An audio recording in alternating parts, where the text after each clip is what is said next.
Masejet Baba Batra Daf Tzadiktet Amud Alef 99a, pero comenzamos las últimas 10 líneas del Daf anterior. Dice la Gemara: Rumó kahatzi orko va kahatzi rochbo.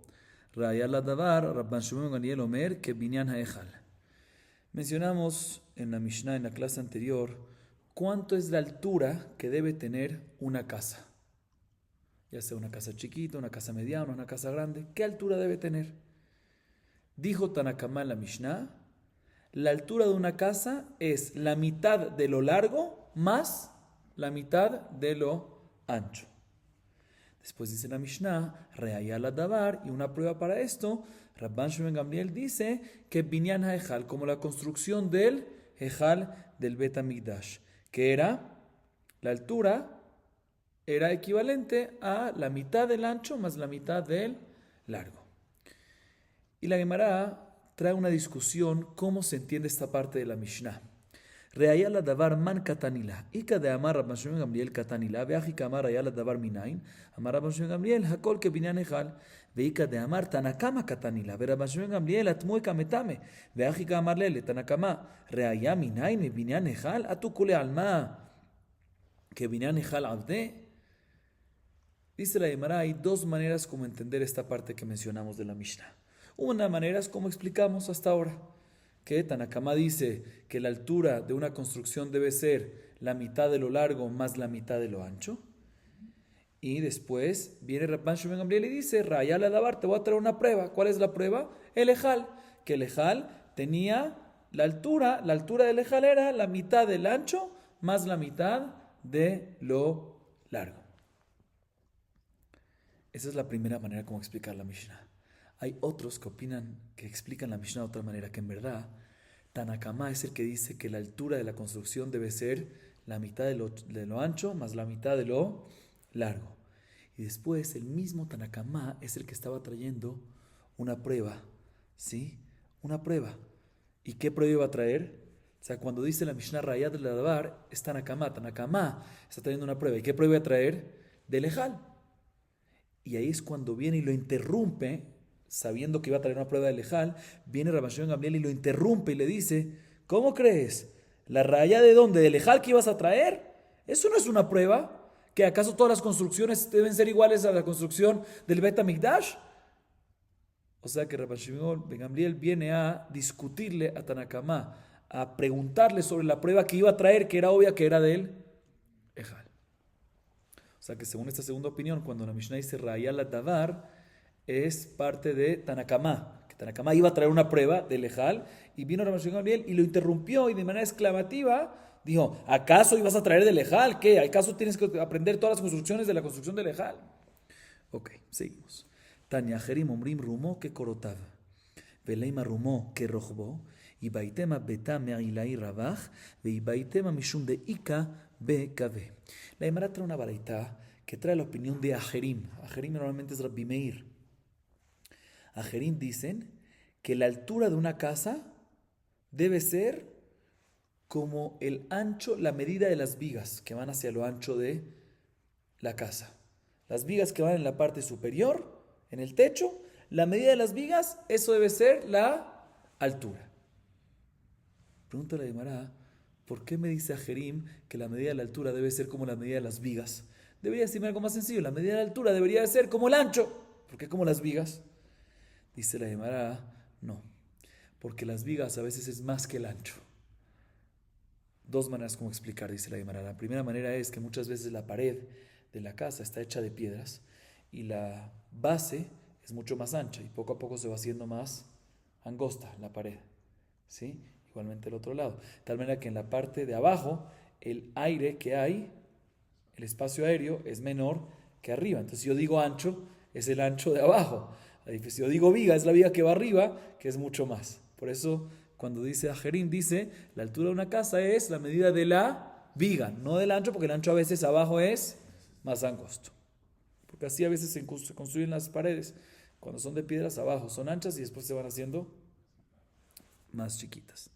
Segunda explicación es, también si decimos que las paredes son derechas y el ancho de abajo es igual que el ancho de arriba, pero aún así, cuando yo digo las medidas de las vigas, es más a lo ancho, porque las vigas tienen que ir sobre unos huecos, y dentro de esos huecos está la viga.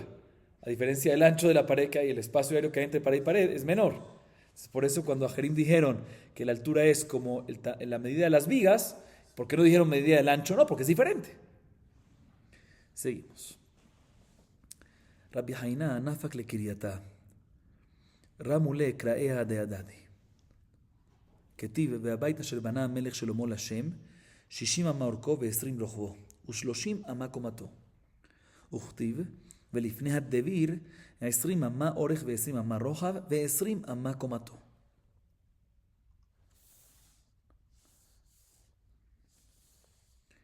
אמר לו, כי כחשיב משפת הקירובים ולמעלה.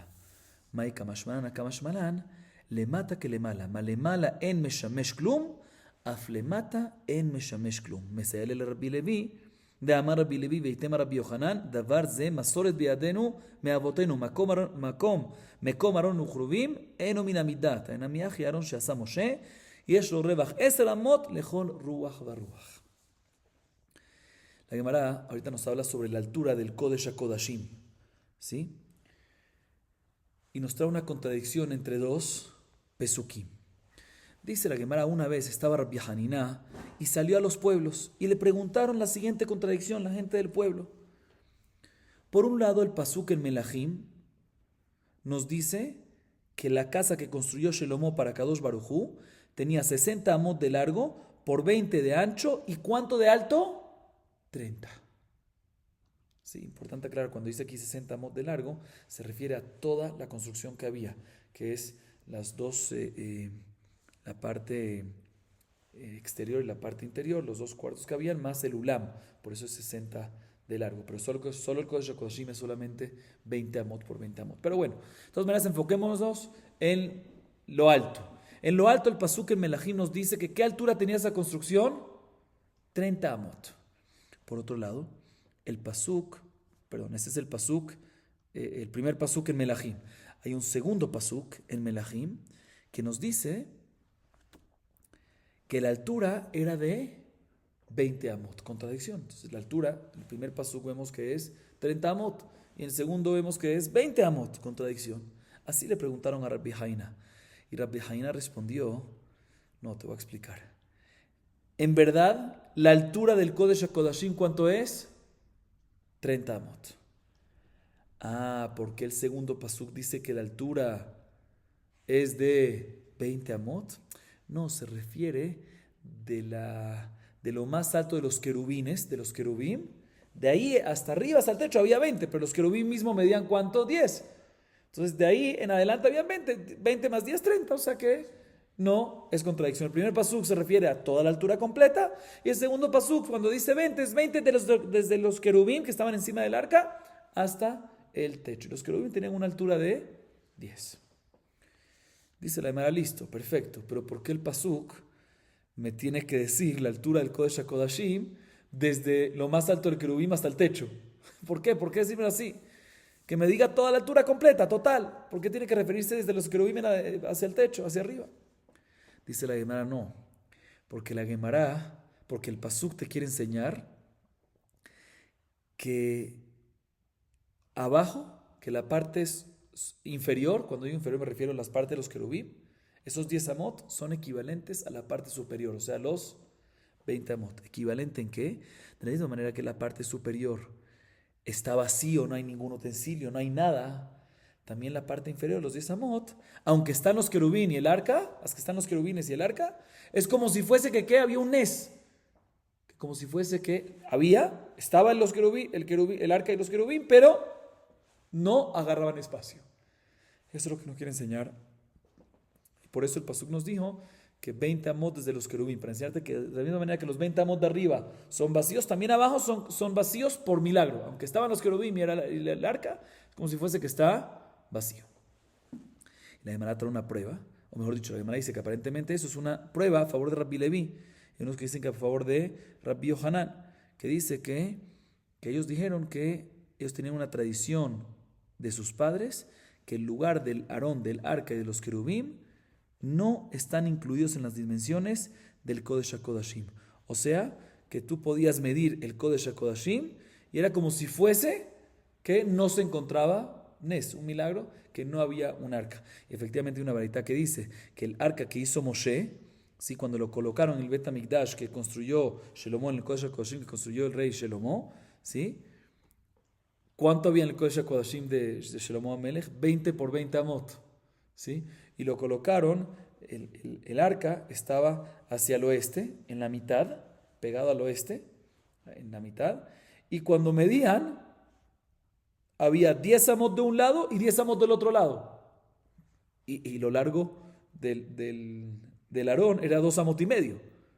Entonces debería haber únicamente de los lados, ¿cuánto? 17 y medio en total. Y aún así midieron para cada lado, ¿cuánto? 10 amot. Significa que había un milagro, que a pesar que había algo, una cosa, un objeto, un Aarón, ¿sí? Cuando medía las dimensiones, no quedaban incluido este Aarón, este arca en las dimensiones del Kodesh HaKodashim, como si fuese que no existía. Seguimos. Amar Rabnai, Amar Shemuel. Kerubim benesem omdim, sheneemar, וחמש אמות כנף הקירוב האחד, וחמש אמות כנף הקירוב השנית, 10 אמות מקצות כנפיו, ועד קצות כנפיו. גופה יואי חייב וקיימה, אלא שממיניה בנס הם עומדים. Viene Rabnai y dice en nombre de Shmuel lo siguiente. Escuchen bien esto, Rabotai. Los querubim, ¿qué tenían? Alas. 2 alas. Habían 2 querubim de los 2 lados del arca. Cada lado había uno. Y cada querub tenía su cuerpo con 2 alas. Dice Rabnai en nombre de Shmuel, el querub, el cuerpo de los querubim, ¿sí? Estaba el cuerpo y las alas. El cuerpo era milagro. ¿Cómo cabía? No sabemos cómo cabía dentro del Kodesh HaKodashim. ¿Por qué? Te voy a traer una prueba porque era un milagro. O sea, era un milagro, o sea que no agarraban lugar. A pesar que existía el cuerpo, no agarraban lugar, no agarraban el espacio. ¿Y dónde vemos que pasaba este milagro? Porque está escrito respecto a la medida de los querubín, de las alas, está escrito que cada ala de cada querub, o sea, cada querubín tenía cada querub tenía 2 alas. Cada ala de cada querub medía 5 amot de largo, ¿sí? Entonces, cuando cada una extendía, son 10 amot, ¿sí? De cada querub. Y son 2 querubín, entonces son 20 amot, ¿sí? Y se paraban uno al lado del otro, no uno enfrente del otro, uno al lado del otro, así la Gemara entiende. ¿Sí? Uno al lado del otro. Y la Gemara entiende que una ala tocaba una pared, la ala de uno de los querubín, y la otra ala lo tocaba el otro, y la ala del otro querub tocaba la otra pared. Una ala del querub derecho tocaba la pared derecha, y la ala izquierda del querub izquierdo tocaba la pared izquierda. Y entre ellos se tocaban las alas. Segundo, si cada ala es 5 amot, significa que las alas de cada querub eran 10 amot en total. Entre los dos 20 amot. ¿Y el cuerpo qué? ¿El cuerpo qué? Vemos que el cuerpo de los querubim era un milagro. No se incluía en las dimensiones, no agarraba espacio. Así deduce la Gemara. Sin embargo, la Gemara tumba esta prueba de 6 maneras. Tiene 6 maneras como tumbar esta prueba. Dice la Gemara, Matkifla Abaye, Vedilma Boltim Ketarnegolim Avukaime. Matkifla Raba, Vedilma Zeshelo Kenegedze Avukaime. Matkifla Raba Jabar Yaakov, Vedilma Balachsona Avukaime. Matkifla Rabuna Breda Rabiosho, Vedilma Betameila y Rabach. Matkifla Rab Papa, Vedilma Meikaf Avukaife Yadayu. Matkifla Rabashe, Vedilma Shaljofe, Havu Meshal Jaife. 6 maneras como tumbar esta prueba. La primera es Abaye. Dice Abaye, no entiendo cuál es la prueba. Puede ser que en verdad el cuerpo no era ningún milagro y se veía y estaba incluido en la dimensión, sí, se tomaba espacio, pero las alas no estaban como las manos que están a los laterales del cuerpo, sino las alas de los querubim emergían desde el centro de sus espaldas como las alas de la gallina. Entonces no tiene por qué el cuerpo tomar ningún espacio. Entonces no hay ningún milagro acá. Primera manera como tumbar. Segunda la dice Raba. Dice también si decimos que las alas de los querubim son como las manos que están de los laterales, aún así podemos decir que en verdad hasta ahorita entendíamos que las alas estaba el querubín derecho, el querub derecho y el querubín izquierdo, ¿sí? Cada uno pegaba con su ala, el de derecho con la derecha la pared derecha, y el querubín izquierdo con la ala izquierda en la pared izquierda. Y en la mitad, digamos que está en la mitad y estas son las alas, tocaban así las alas. ¿Quién te dijo? Puede ser que las alas estaban así. Hay suficiente espacio. Puede ser que las alas en la mitad estaban, ¿qué? Así, cruzadas. Entonces no hay ningún problema. Esa es la manera, así tumba Raba la prueba. Tercera manera como tumbar la prueba la dice Rabajá Bar Yaakov. Dice, mira, puede ser que en verdad las alas estaban como las manos. Y puede ser que las alas no se juntaban así, sino se tocaban. ¿Sí? Como dijimos al principio. Aún así no hay prueba. Porque puede ser que no estaban de lado a lado, sino estaban inclinados, diagonal. Entonces, a pesar que medía 20 amot por 20 amot el Kodesh HaKodashim, pero diagonal, había más. Por eso cabía también el cuerpo, porque lo ponían diagonal, no de lado a lado, diagonal, de esquina a esquina. Por decir, de la esquina suroeste a la esquina noreste. ¿Sí? La esquina suroeste, perfecto. Entonces no hay prueba de que el cuerpo era milagro. Cuarta manera como tumbar esta prueba, la dice Rabunabre de Rabbi Yoshua, dice, en verdad puede ser, sí, es 20 amot por 20 amot y puede ser que estaba derecho y no inclinado, no diagonal ni nada. Diagonal me refiero, no inclinado, sino diagonal. Antes cuando decía era diagonal. Dice, no puede ser que en verdad las alas son como las manos y puede ser que no estaba diagonal, sino estaba derecho y puede ser que están tocando. Pero hay 20 amot, ¿cómo puede ser que entonces que el cuerpo debe ser milagro? Dice, no, porque puede ser que abajo es 20 amot, pero las paredes puede ser que se van achicando. Entonces arriba sé que son, ¿sí? Si son paredes así rectas y tienen una base así medio triangular, entonces abajo es 20 amot, pero mientras que va subiendo tiene más espacio. Y ahí por eso, y los querubim ya que tenían cierta altura, por eso es que cabían con los cuerpos. Entonces no hay ninguna prueba que era un milagro. Quinta manera como tumbar esta prueba, él la dice a papá, dice, mira, puede ser que las manos miden 5 amot, pero cuando están extendidas. Y aquí estaban un poquito, ligeramente dobladas, entonces estaban un poquito menos. Y sexta manera, le dice Rabashé, similar a la anterior, dice, puede ser que estaban cruzadas. Se vigilar, no necesita ese espacio. Estaban cruzadas las manos, nada más ligeramente dobladas, cruzadas completamente, como cuando uno cruza la mano así. Sí. Seguimos. Entonces no hay prueba. Quería decir Rabnai en nombre de Shmuel que el cuerpo de los querubim era un milagro que estaba ahí. No hay prueba. Seguimos. Keitzad hem omdim. Rabbi Yohanan Rabbi Elazar had amar peneim mishel achiv וחד אמר פניהם לבית, ולמאן דאמר פניהם משל אחיו, הכתיבו פניהם לבית, לא קשיא. כאן בזמן שישראל עושים רצונו של מקום, כאן בזמן שאין ישראל עושים רצונו של מקום. ולמאן דאמר פניהם לבית, הכתיבו פניהם משל אחיו, דמצעדי הצדודה, דתניא, ונקלו סגל אמר, קרובים מעשה צעצועים הם, ומצודדים פניהם, כתלמיד הנפטר מרבו. Dice la Gemara. Ya hablamos de los cuerpos de los querubim y sus alas. Ahorita las caras de los querubim, ¿hacia dónde apuntaban? ¿Hacia dónde estaban dirigidas? Dice la Gemara Mahloka entre Rabbi Yohanan y Rabbi Elazar. Uno dice que las caras estaban una enfrente a la otra. Uno se veía al otro. ¿Sí? Y él se basa en el pasú que dice Ufnehem y Shelachiv. La cara de cada uno estaba viendo hacia el otro. O sea, uno frente al otro. Y la segunda opinión dice, no, la cara de ambos viendo hacia el Mizraj, hacia el este. O sea, el Aarón y los querubim estaban, el Aarón estaba a lo largo de eso, del norte al sur, ¿sí? Y estaban pegados a la pared oeste. Entonces, ellos estaban viendo ambos hacia la cara, la entrada del Kodesh HaKodashim, que es el este. Ambos estaban viendo hacia allá. Dice la Gemara, pero es una opinión que dice que se veían uno enfrente del otro, que va a ser con el pasuk que dice Ufnehem Labait, que mashma que veían ambos hacia el este. Dice no. También esta opinión está de acuerdo que depende en qué momento. Cuando Amisrael está haciendo la voluntad de Kadosh Baruj Hu, ahí es cuando se veían uno enfrente al otro como si fuese hombre y mujer, pareja. Hay amor. Entre Kadosh Baruj Hu y Amisrael hay amor, se ven. Sin embargo, cuando no están haciendo la voluntad de Kadosh Baruj Hu, ese es el segundo pasuk que dice Upnehem Labait, es cuando veían ambos hacia el este y no se veían uno enfrente al otro. Entonces me pregunta al revés. Y según una opinión que siempre veían hacia el este, ¿sí? ¿Qué va a hacer con el otro pasuk que dice Upnehem y Shelachiv? Más que se veían uno al otro, no ambos hacia el este, ¿sí?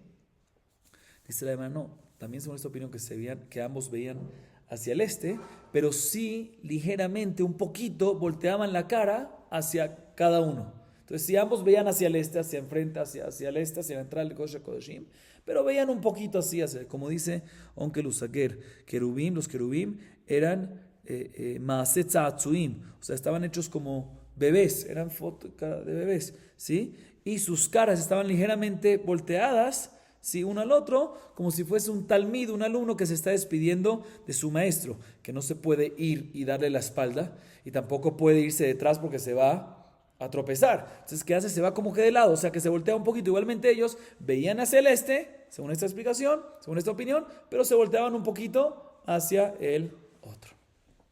Muy bien, seguimos.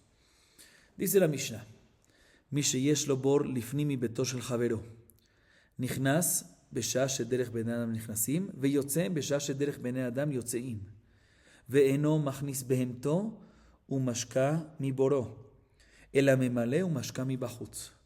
וזה עושה לו פותחת, וזה עושה לו פותחת. Nos dice la Mishnah lo siguiente. Una persona, por decir, Shimón, tiene una casa. Es dueño de una casa. Y Reubén tiene un pozo de agua que se encuentra en el interior de la casa.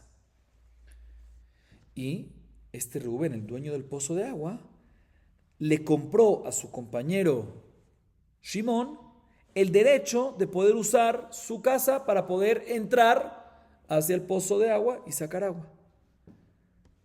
Dice la Mishnah, a pesar que compró ese derecho este Reubén de Shimón, no puede hacerlo cuando quiera, no puede entrar cuando quiera entrar y salir. Puede entrar únicamente en el momento que la gente normalmente entra y salir puede en el momento que la gente normalmente sale, o sea, durante el día. No puede estar en la noche ahí molestando en la casa, entrar y salir. No es correcto eso. Y adicionalmente, no por tener el derecho también en el día que tienes el derecho de entrar y salir, no puedes meter a tu burro o a tu toro para que tome del pozo. Sino lo que tienes que hacer es sacar agua del pozo, sacarlo afuera de la casa y darle de beber afuera. Y adicionalmente, culmina la Mishnah diciendo, escuchen esto, el dueño del pozo, ¿quién es el dueño del pozo en el ejemplo que dimos? Reubén, ¿sí? Puede colocarlo o le coloca un candado a la tapa del pozo para que Shimón no lo agarre cuando él no está.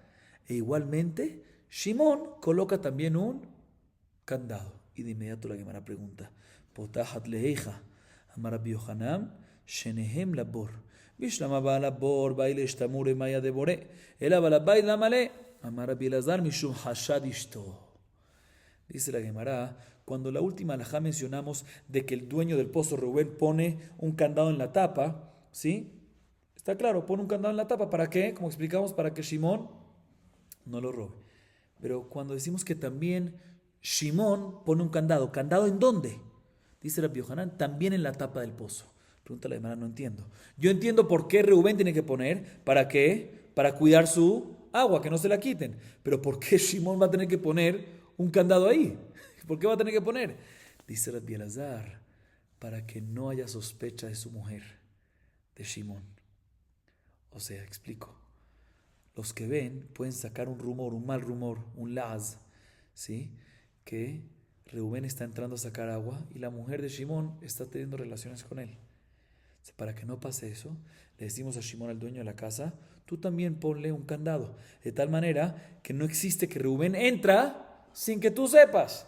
Y así no va a haber ningún laz, ningún hashash, ninguna sospecha, ningún rumor. Seguimos, próxima Mishnah. מי שיש לו גינה לפנים מגינתו של חברו, נכנס בשעה שדרך בני אדם נכנסים, ויוצא בשעה שדרך בני אדם יוצאים, ואינו מכניס לתוכה תגרים, ולא ייכנס מתוכה לתוך שדה אחרת, והחיצון זורע את הדרך. נתנו לו דרך מן הצד, מדעת שניהם, נכנס בשעה שהוא רוצה, ויוצא בשעה שרוצה. הוא מכניס לתוכה תגרים, ולא ייכנס מתוכה לתוך שדה אחרת, וזה בזה אינן רשאים לזורעה. Nos dice la Mishnah lo siguiente, Rabotai. ¿Qué pasa? Shimón tiene un jardín grande.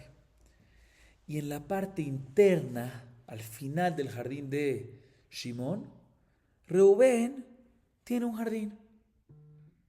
¿Sí? Parecido al caso anterior. Solo que antes era un pozo dentro de una casa. Aquí Reubén tiene un jardincito. Dentro del jardinzote, ¿de quién? De Shimón.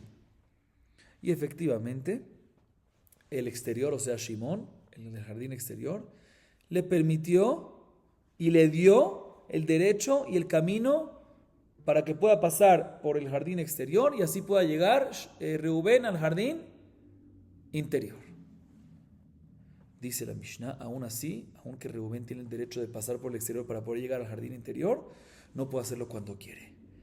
Puede entrar en momentos que las personas entran y salir en momentos que las personas salen. O sea, únicamente durante el día, no durante la noche. Adicionalmente, este derecho es únicamente ¿para quién? Para Reubén. Pero Reubén no puede ahorita traer comerciantes para meterlos a su jardín interno y así venderle los vegetales que tiene ahí plantados. Eso no puede. Igualmente, no puede, todo lo que Reubén puede acortar, todo lo que Reubén puede pasar por ese camino, por ese jardín externo, es para llegar a su jardín interno. Pero no puede pasar por ahí para cortar y llegar a otro campo que él tiene del otro lado. Eso no. El derecho que tiene es únicamente para poder llegar a su jardín interno. Y por último, esta primera parte, nos dice la Mishnah, el externo, ¿quién es el externo? Shimón, puede sembrar el caminito que usa Reubén, a pesar que se lo dio a Reubén o Reubén se lo compró, lo que sea, puede sembrar ese camino con semillas.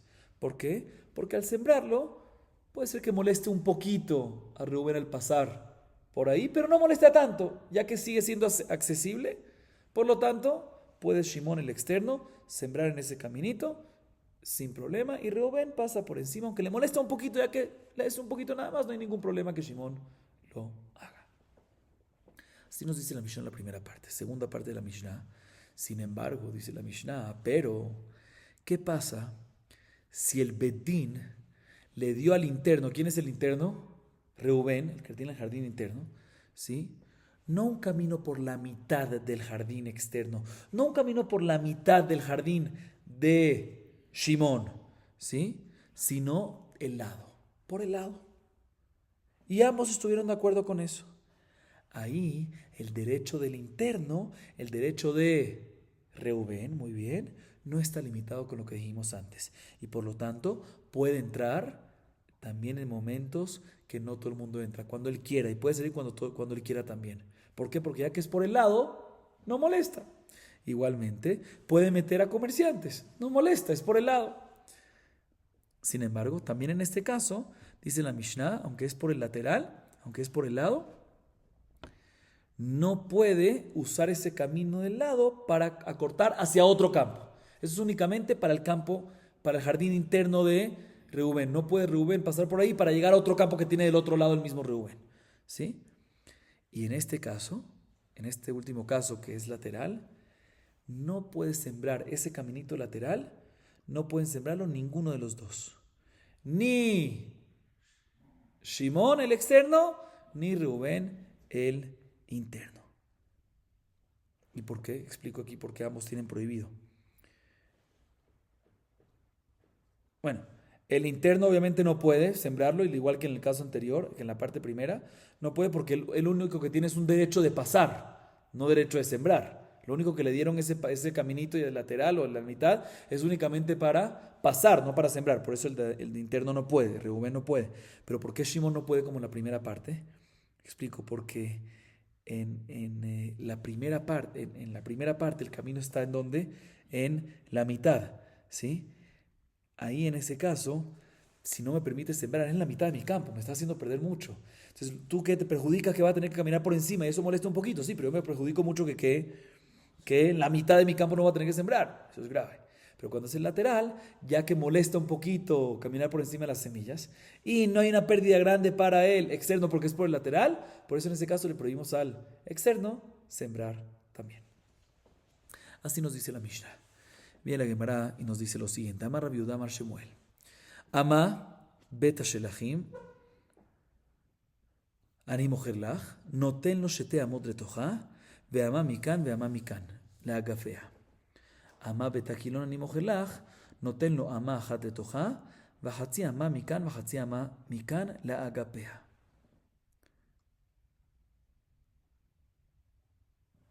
Dice Rabbi Yehuda en nombre de Shmuel. ¿Qué pasa si una persona,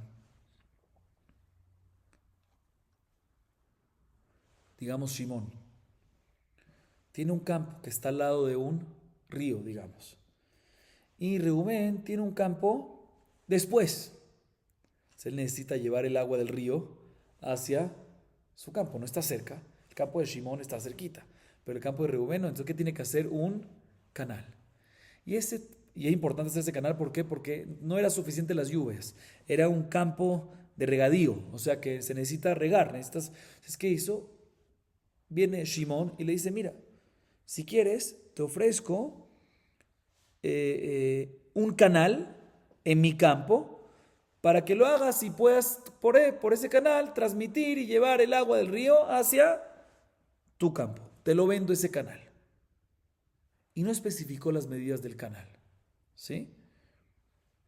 Dice Rabbi Yudá, nombre de Shmuel, le debe dar Shimón a Reubén, el vendedor al comprador, una franja de tierra equivalente a 2 amot, para que el canal sea ¿de qué?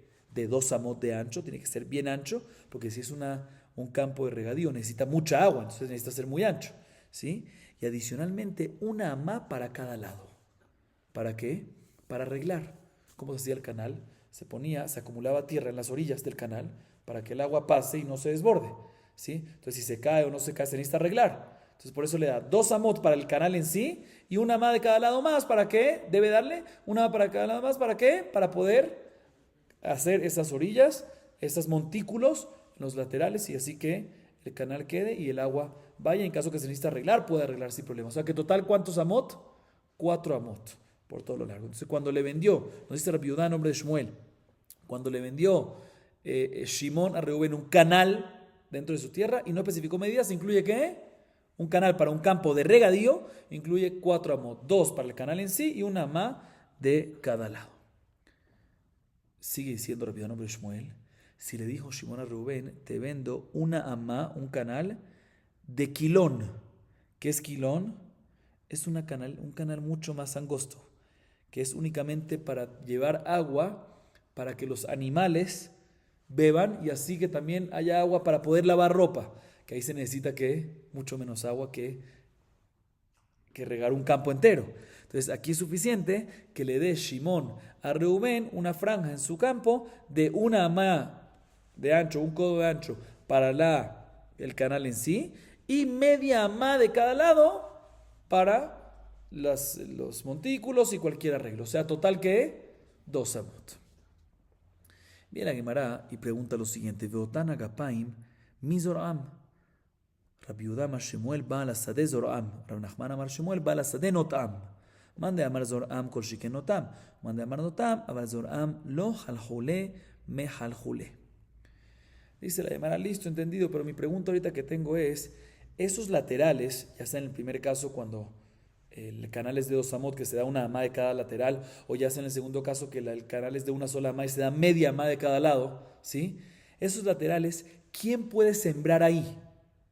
Listo, se le da el derecho cuando Shimón se lo vende a Reubén, se lo da a Reubén para que pueda arreglar en caso de necesidad, etcétera, etcétera. Pero ¿quién puede sembrar ahí? ¿El vendedor, Shimón, o el comprador Reubén en esa parte? Le respondió Rabbi Yudá, nombre de Shmuel, el dueño de la tierra. ¿Que es quién? El vendedor, Shimón, ¿sí? Él puede sembrar. Y Rav Nachman dice en nombre de Shmuel que el dueño de la tierra, el mismo dueño de la tierra, Shimón, puede plantar árboles inclusive en eso. Bueno, no es tan inclusive, es al revés. La Gemara explica. El que dice que se puede sembrar, kol shiken, que se puede ¿qué? Plantar árboles. Sin embargo, el que dice que se puede plantar árboles en esos laterales, no se va a poder ¿qué? Sembrar. ¿Por qué? Cuando uno planta árboles, las raíces van hacia abajo. Se no dañan la tierra en sí, van para abajo. A diferencia de cuando uno siembra semillas, las raíces son pequeñas y dañan la tierra superficial, ¿sí? Entonces, cuando uno planta árboles, no daña la tierra, las raíces van hacia abajo y todo queda perfecto y no se daña el canal, ¿sí? No se tumba la tierra el canal porque van para abajo. Sin embargo, cuando uno planta semillas, cuando uno siembra, mejor dicho, semillas, ya que las raíces son pequeñas, eso sí debilita la tierra superficial y causa que la tierra se caiga en él. Puede causar más fácil que la tierra se cargue en el canal. Entonces, por eso nos dice la Gemara que el que dice que se puede sembrar semillas, Koshiken, que va a decir que en ese lugar se puede plantar árboles. Sin embargo, el que dice que se puede plantar árboles, va a opinar que semillas no. ¿Por qué? porque debilita la tierra y puede causar que se dañe el canal. Pero de todas maneras, según ambos, ¿quién es el que puede plantar, ya sea sembrar ya sea semillas o plantar árboles? Cada uno según su opinión. ¿Quién es? Baal Hasadeh, el vendedor, o sea, Shimon. Seguimos. Amar Rabbi Yudá Amar Shemuel, Amata Maim, Shekalu Agapea, Metakena, Meotasade, Beyadua, Metakena, Meotasade. ¿Por qué? Beyadua Shelo, Jalu Agapea, la Beotasade. Matkifla Rapapa, Veleima le Mayajosh, Pelua Learach. Learech, el Amar Rapapa, Shealmenat Ken Kibel Alav, Baal Hasadeh. Otra alajá que dice Rabbi Yudá, nombre de Shmuel, es la siguiente. Un canal que le pertenece a Reubén, un canal que pasa por el campo de Shimón hacia el campo de Reubén y le pertenece ya a quién, el canal, a Reubén. O sea, en un caso que Shimón, por decir, le vendió ese canal a Reubén. ¿Sí? Y se cayeron las orillas del canal. Se cayeron. ¿Sí? Ahorita hay que volver a construir, ¿qué? El canal, hay que hacer esos muritos de tierra, que se hacen esos montículos de tierra. ¿De dónde saca la tierra?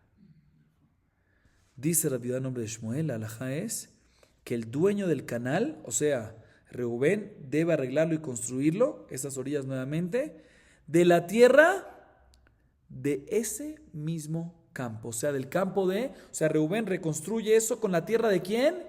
De Shimón. ¿Por qué?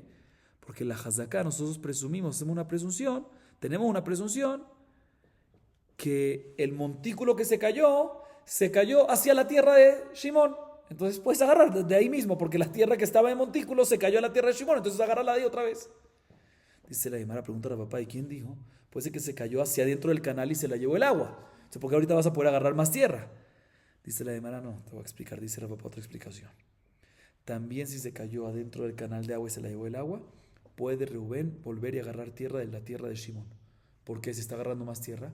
No, porque cuando Shimón se lo vendió, cuando Shimón se lo vendió y Reubén lo compró, se vendió y se compró con intención de que en caso que se destruya ese montículo, se caiga, aunque se caiga dentro del canal y se lo lleve el agua y no quede en la tierra de Shimón, aunque sea así, la intención fue que Shimón le dé el derecho también a Reubén de que pueda agarrar tierra de ahí mismo y volver a construir. Cuando se vendió, esa es la razón de que decimos, entonces repito, Rabbi Yudá, nombre de Shmuel, dice que la razón que cuando los montículos se cayeron puede venir Reubén y agarrar de la tierra de Shimón es porque decimos que si se cayeron a la tierra de Shimón, entonces agarra otra vez de la tierra de Shimón. Pregúntale, Mara, ¿quién te dijo? Puede ser que se cayeron no a la tierra de Shimón, no a los costados externos, a la tierra de Shimón, sino al canal. Entonces, ¿por qué vas a poder? Si esa es la razón. Dice el papá, otra explicación. ¿Cuál es la explicación? Que cuando se compró y se vendió con intención de que si se caen los montículos, esas orillas levantadas, también si se caen dentro del canal, Shimón le va a dar autorización a Reubén para que pueda volver a reconstruirlo con la tierra del campo de Shimón. Vamos a acabar aquí, Baruch Adonai Leolam. Amén ve amén.